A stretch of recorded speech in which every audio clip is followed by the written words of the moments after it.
ఈ వీడియోలో మనం 3వ తరగతి పరిసరాల విజ్ఞానంకి సంబంధించి 14వ లెసన్ నేర్చుకుందాం.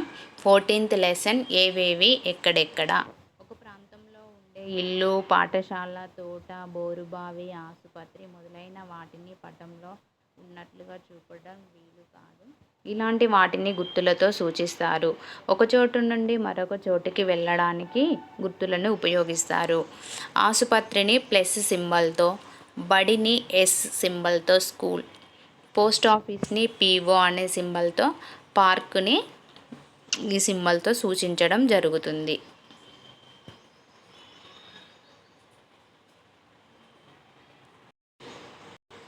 ఈ లెసన్లో ఇంతే మ్యాటర్ ఉందండి. మిగిలింది మొత్తం అన్ని బొమ్మలు అవి ఉంటాయి. మ్యాటర్కి అయితే ఇంతే ఉంటుంది. 15th లెసన్ నీరు మన అవసరాలు.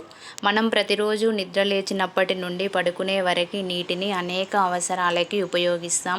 నీరు బావులు, చెరువులు, వాగులు, వంకలు, కాలువలు వంటి నీటి వనరుల నుండి లభిస్తుంది.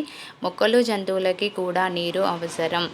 ఒంటె ఒకసారి నీళ్ళని తాగితే చాలా రోజుల వరకు నీళ్లు తాగకుండా ఉండగలుగుతుంది. నీళ్లు దొరికినప్పుడు బాగా తాగి నీటిని తన శరీరంలో నిలువ చేసుకుంటుంది. చెరువులలో, బావులలో చెత్త చెదారం, దుమ్ముతో పాటు బట్టలు ఉతకడం, పాత్రలు కడగడం వంటి వాటి వల్ల మలినాలు చేరతాయి. వాటితో పాటు హాని చేసే క్రిములు కూడా చేరతాయి. ఇలాంటి నీటిని అపరిశుభ్రమైన, కలుషితమైన నీరు అంటారు. ఇలాంటి నీరు తాగితే వాంతులు, విరేచనాలు, కామెర్లు, కలరా వంటి రోగాలు వస్తాయి.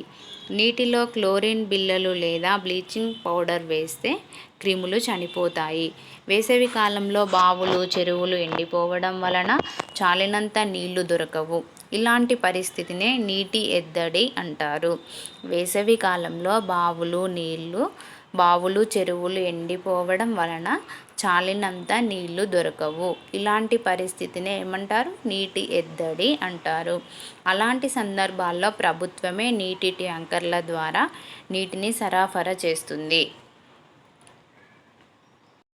కాబట్టి వర్షాకాలంలో నీటిని వృధాగా పోనీయకుండా ఇంకుడు గుంతలను ఏర్పాటు చేసి ఈ గుంతల్లోకి నీటిని మళ్లిస్తే భూమిలో నీటి నిల్వలు పెరుగుతాయి. నీటిని పొదుపుగా వాడుకోవాలి. సాధారణంగా నీటిని కుండ, బకెట్, బిందె, తొట్టి, ట్యాంకులలో నిల్వ చేస్తారు.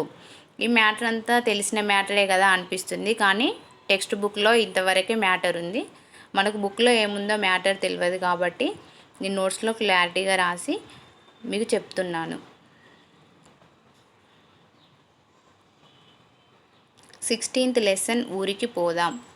ప్రతి ఊరిలోని వారికి ప్రయాణం చేయడానికి రకరకాల వాహనాలు అవసరమవుతాయి. రోడ్డు సౌకర్యం లేని వాళ్ళు ఇతర ఊర్లకి వెళ్ళడానికి ఎడ్ల బండ్లను, సైకిళ్ళని, మోటారు సైకిళ్ళని, ఆటో, జీబులని ఉపయోగిస్తారు. బండ్లను లాగడానికి ఎడ్లను, కొన్ని బండ్లకి గుర్రాలను కడతారు. బండ్లను లాగడానికి ఎడ్లను, కొన్ని బండ్లకి గుర్రాలను కూడా కడతారు. ఏనుగులు, గాడిదలను, ఒంటెలను కూడా కొన్ని ప్రాంతాల్లో పడవలని, రైళ్లు, విమానాలు కూడా ఉపయోగిస్తారు.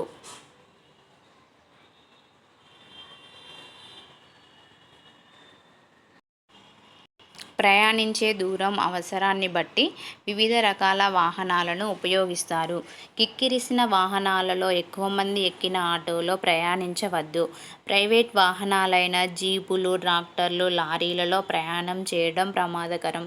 మనం చూస్తూనే ఉంటాం, రోజు వెహికల్లల్లో కాలు పెట్టడానికి ప్లేస్ లేకున్నా కూడా కిక్కిరిసి కూర్చుంటారు. ఆటోలలో అయితే అటు సైడ్ ఇటు సైడు ఫుల్గా కూర్చొని పోతారు. అలాంటి ప్రయాణాలు చేయకూడదు.